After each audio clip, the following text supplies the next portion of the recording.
Hello students, स्वागत है आपका एएस के लेक्चर्स के इस नए वीडियो में। इस क्लास में हम पढ़ने वाले हैं मूल शब्दों के बारे में। मूल शब्द क्या होते हैं और कार्बन 1 से लेके 100 तक के मूल शब्दों के बारे में आज हम इस वीडियो में पढ़ने वाले हैं। तो शुरू करते हैं मूल शब्दों के बारे में, किस प्रकार से कितने कार्बन वाली संख्या को किस नाम से जाना जाता है। तो शुरू करते हैं। सबसे पहले हमारे पास कार्बनों की संख्या है। जैसे कि हमारे पास सबसे पहले है कार्बन परमाणुओं की संख्या। कार्बन परमाणुओं की संख्या जैसे मान लीजिए कार्बन परमाणु की संख्या 1 है। किसी भी कार्बनिक श्रृंखला में यदि एक कार्बन उपस्थित हो तो हम श्रृंखला का जो मूल शब्द होगा वो क्या होगा, मैथ। उसके बाद अगर यदि मान लीजिए कार्बनिक श्रृंखला में 2 कार्बन उपस्थित है, जैसे कि कार्बनिक श्रृंखला ये हो गई, इसमें 2 कार्बन उपस्थित है और इसमें 1 था, तो इसमें 2 कार्बन उपस्थित है तो इसे हम क्या बोलेंगे, एथ।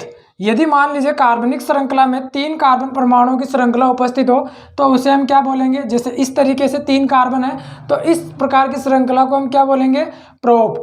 मान लीजिए कार्बनिक श्रृंखला में 4 कार्बन परमाणु उपस्थित है, 4 कार्बन परमाणुओं की एक सीधी कार्बनिक श्रृंखला है, तो इस प्रकार की कार्बनिक श्रृंखला का मूल शब्द क्या होगा, ब्यूट। इस प्रकार से कार्बनिक श्रृंखला में यदि 5 कार्बन हो तो उसके लिए हम कौन सा शब्द लगाएंगे, मूल शब्द लगेगा पेंट।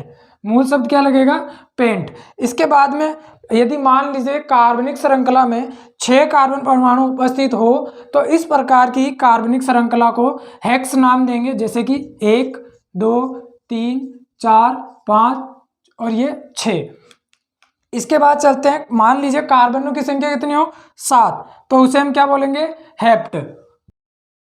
ठीक है। इसके बाद मान लीजिए कार्बन परमाणुओं की संख्या 8 हो तो इस कार्बनिक श्रृंखला को हम ऑक्ट के नाम से जानेंगे। ये कार्बनिक श्रृंखला हो गई 1 2 3 4 5 6 7 8। इसके बाद चलते हैं आगे। मान लीजिए कार्बनिक श्रृंखला कितनी है, 9। कार्बनिक श्रृंखला में 9 कार्बन परमाणु उपस्थित हो तो उसे हम किस नाम, मूल शब्द क्या होगा उसका, नॉन। तो जैसे कि मान लीजिए यहाँ पे ये कार्बनिक श्रृंखला। इसके बाद चलते हैं, यदि मान लीजिए कार्बनिक श्रृंखला में कोई कार्बनों की संख्या कितनी है, 10 कार्बन परमाणु की संख्या है तो उसे हम मूल शब्द क्या बोलेंगे, डेक। कार्बनिक श्रृंखला है।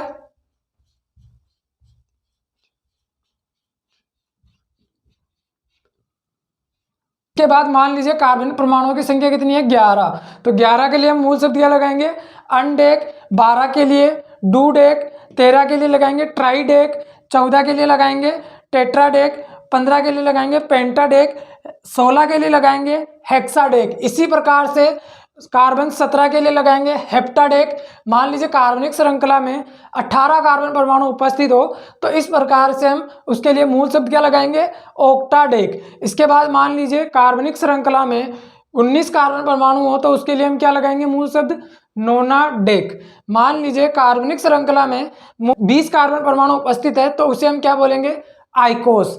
मान लीजिए कार्बनिक श्रृंखला में 21 कार्बन परमाणुओं की श्रृंखला है तो उसे हम क्या कहेंगे, अनाइकोस।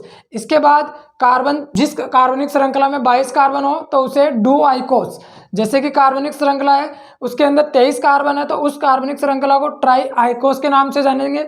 मान लीजिए कार्बनिक श्रृंखला में 24 कार्बन उपस्थित है तो इसे हम क्या बोलेंगे, टेट्रा आइकोस।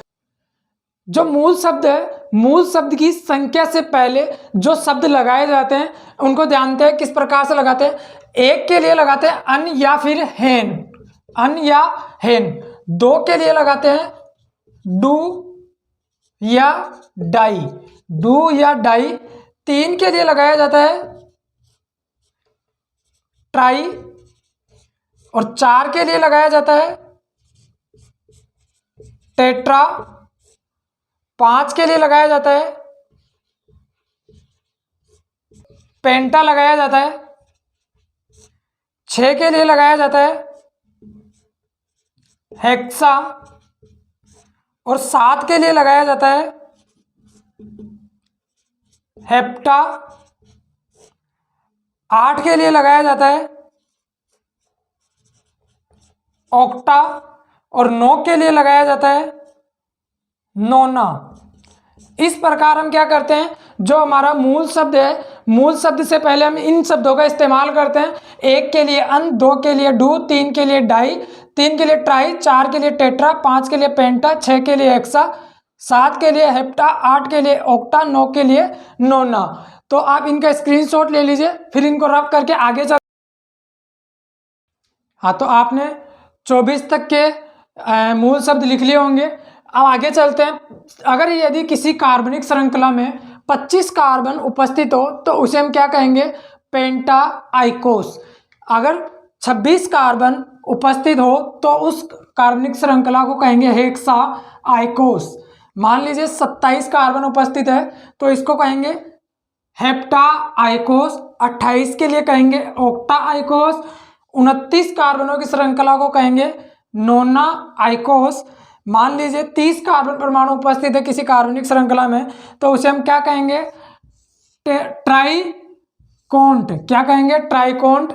मान लीजिए 31 कार्बनिक श्रृंखला है, 31 कार्बन परमाणु वाली श्रृंखला है तो उसे हम क्या कहेंगे? अनट्राइकोंट। जो हमने अभी पहले जो वर्ड देखे थे कुछ, एक के लिए क्या देखा था? अन। तो मैंने क्या किया है? ट्राई आइकोन के अंदर अन को ऐड कर दिया है। इसी प्रकार 2 है, 32 है तो 2 कार्बन परमाणु एक्स्ट्रा हो गए यहाँ से। ट्राइकोंट में क्या है? 2 प्लस क्या है? ट्राइकोंट प्लस 2 मतलब 30 तो हो गए। ट्राइकोंट को क्या कहते हैं? 30 कार्बन वाले हो गए 30। अन को ऐड कर दिया, फिर 32 के लिए डू ऐड कर दिया, फिर उसको 33 के लिए क्या कर दिया? ट्राइकोंट। 34 को क्या कहेंगे? टेट्रा ट्राइकोंट। मान लीजिए 35 कार्बन परमाणुओं की श्रृंखला है तो हमने क्या किया है? पेंटा ट्राइकोंट। ये मान लीजिए 36 कार्बन परमाणुओं की श्रृंखला है तो 36 कार्बन परमाणु वाली श्रृंखला को हम क्या कहेंगे? हेक्सा ट्राइकोंट। मान लीजिए 37 कार्बन परमाणु वाली श्रृंखला है तो उसे हम क्या कहेंगे? हेप्टा ट्राइकोंट। इसके बाद कहेंगे 38 कार्बन परमाणु वाली श्रृंखला को कहेंगे ऑक्टा ट्राइकोंट। 39 वाले कार्बन परमाणु वाली श्रृंखला को कहेंगे नोना ट्राइकोंट। और मान लीजिए जिसके अंदर 40 कार्बन परमाणु उपस्थित है तो उसे हम क्या कहेंगे? टेट्राकोंट। 41 कार्बन परमाणु वाली श्रृंखला को क्या कहेंगे? अनटेट्राकोंट। 42 कार्बन वाली को डू टेट्राकोंट। 43 कार्बन परमाणु वाली श्रृंखला को कहेंगे ट्राई टेट्राकोंट। और 44 कार्बन परमाणु वाली श्रृंखला को कहेंगे टेट्राकोंट। इसके आगे 45 कार्बन वाली श्रृंखला को कहेंगे पेंटा ट्राइकोंट। 46 कार्बन परमाणु वाली श्रृंखला को कहेंगे हेक्सा टेट्राकोंट। 47 कार्बन वाली श्रृंखला को कहेंगे हेप्टा टेट्राकोंट। 48 कार्बन परमाणु वाली श्रृंखला को कहेंगे ऑक्टा टेट्राकोंट। 39 कार्बन परमाणु वाली श्रृंखला को कहेंगे नोना टेट्राकोंट। 50 कार्बन परमाणु वाली श्रृंखला को कहेंगे पेंटाकोंट। इसके बाद 51 कार्बन परमाणु वाली श्रृंखला को कहेंगे अनपेंटाकोंट। 52 कार्बन परमाणु वाली श्रृंखला को कहेंगे डू पेंटाकोंट। 53 कार्बन परमाणु वाली श्रृंखला को कहेंगे ट्राई पेंटाकोंट। और 54 कार्बन परमाणु वाली श्रृंखला को कहेंगे टेट्रा पेंटाकोंट। इसके बाद चलते, इसका स्क्रीनशॉट ले लीजिए, इसके बाद में आगे वाले लिखते हैं।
हाँ, तो स्क्रीनशॉट ले लिया होगा आपने। तो शुरू करते हैं। अगला कार्बन है कार्बन नंबर 55। अगर मान लीजिए किसी भी कार्बनिक श्रृंखला में 55 क्या हो? कार्बन उपस्थित हो तो उसे हम क्या कहेंगे? पेंटाकोंट। इसके बाद 56 कार्बन उपस्थित हो तो उसे हम कहेंगे हेक्सा पेंटाकोंट, हेक्सा पेंटाकोंट कहेंगे। इसके बाद मान लीजिए यदि कार्बनिक श्रृंखला में 57 कार्बन उपस्थित हो तो इसे हम क्या कहेंगे, हेप्टा पेंटाकोंट। 58 हो तो ऑक्टा पेंटाकोंट। 59 कार्बन परमाणु उपस्थित हो तो उसे हम कहेंगे नोना पेंटाकोंट। और यदि 60 कार्बन परमाणु उपस्थित है किसी कार्बनिक श्रृंखला में तो उसे हम कहेंगे हेक्साकोंट। क्या कहेंगे, हेक्साकोंट।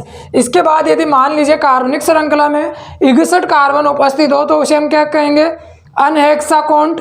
62 हो तो डू हेक्साकोंट।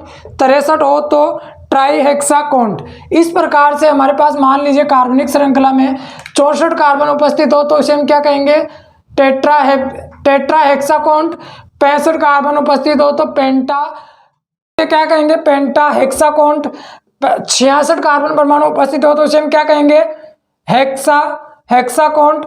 67 हो तो उसे हम कहेंगे हेप्टा हेक्साकोंट। 68 हो तो ऑक्टा हेक्साकोंट कहेंगे। और मान लीजिए यदि 69 हो तो उसे हम क्या कहेंगे, नोना हेक्साकोंट। और यदि 70 कार्बन परमाणु उपस्थित हो तो उसे हम कहेंगे हेप्टाकोंट। और मान लीजिए 71 हो, किसी भी कार्बनिक श्रृंखला में 71 कार्बन परमाणु की लंबी श्रृंखला हो तो उसे हम कहेंगे अनहेप्टाकोंट। 72 कार्बन परमाणुओं की एक लंबी कार्बनिक श्रृंखला हो तो उसके लिए हम लगाएंगे डू हेप्टाकोंट। इसके बाद आता है, मान लीजिए कार्बनिक श्रृंखला में 73 कार्बन परमाणुओं की लंबी कार्बनिक श्रृंखला है तो उसे हम क्या कहेंगे, ट्राई हेप्टाकोंट। 74 की है तो उसे हम कहेंगे टेट्रा हेप्टाकोंट। 75 है तो पेंटा हेप्टाकोंट। 76 है तो हेक्सा हेप्टाकोंट। 77 है तो उसे हम कहेंगे हेप्टा हेप्टाकोंट। और 78 कार्बन परमाणु की लंबी श्रृंखला है तो उसे हम कहेंगे ऑक्टाकोंट। यदि कार्बनिक श्रृंखला में 79 कार्बन परमाणु उपस्थित है तो उसे हम कहेंगे नोना हेप्टाकोंट। इसके बाद 80 कार्बन परमाणु की लंबी कार्बनिक श्रृंखला हो तो उसे हम कहेंगे ऑक्टाकोंट। इसके बाद यदि 81 कार्बन परमाणु की लंबी कार्बनिक श्रृंखला हो तो उसे कहेंगे हम अनऑक्टाकोंट। इसी प्रकार से क्या कहेंगे, यदि कार्बनिक श्रृंखला में 82 कार्बन उपस्थित है तो उसे हम कहेंगे डू ऑक्टाकोंट। 83 कार्बन परमाणु उपस्थित है तो उसे हम कहेंगे ट्राई ऑक्टाकोंट। 84 कार्बन परमाणु उपस्थित है तो उसे हम कहेंगे टेट्रा ऑक्टाकोंट। 85 कार्बन परमाणु उपस्थित है तो उसे हम कहेंगे पेंटा ऑक्टाकोंट। उसके बाद यदि 86 कार्बन परमाणु उपस्थित है तो उस श्रृंखला को कहेंगे हेक्सा ऑक्टाकोंट। और मान लीजिए 87 कार्बन परमाणु उपस्थित हो किसी कार्बनिक श्रृंखला में तो कहेंगे हेक्सा ऑक्टा। यदि 88 कार्बन परमाणु उपस्थित हो तो कहेंगे ऑक्टाकोंट। 89 कार्बन परमाणु उपस्थित हो तो उसे हम कहेंगे नोना ऑक्टाकोंट। यदि 90 कार्बन परमाणु की कोई श्रृंखला हो तो उसे हम कहेंगे नोनाकोंट। इसी प्रकार से आप इसका स्क्रीनशॉट ले लीजिए, फिर अगले देखते हैं।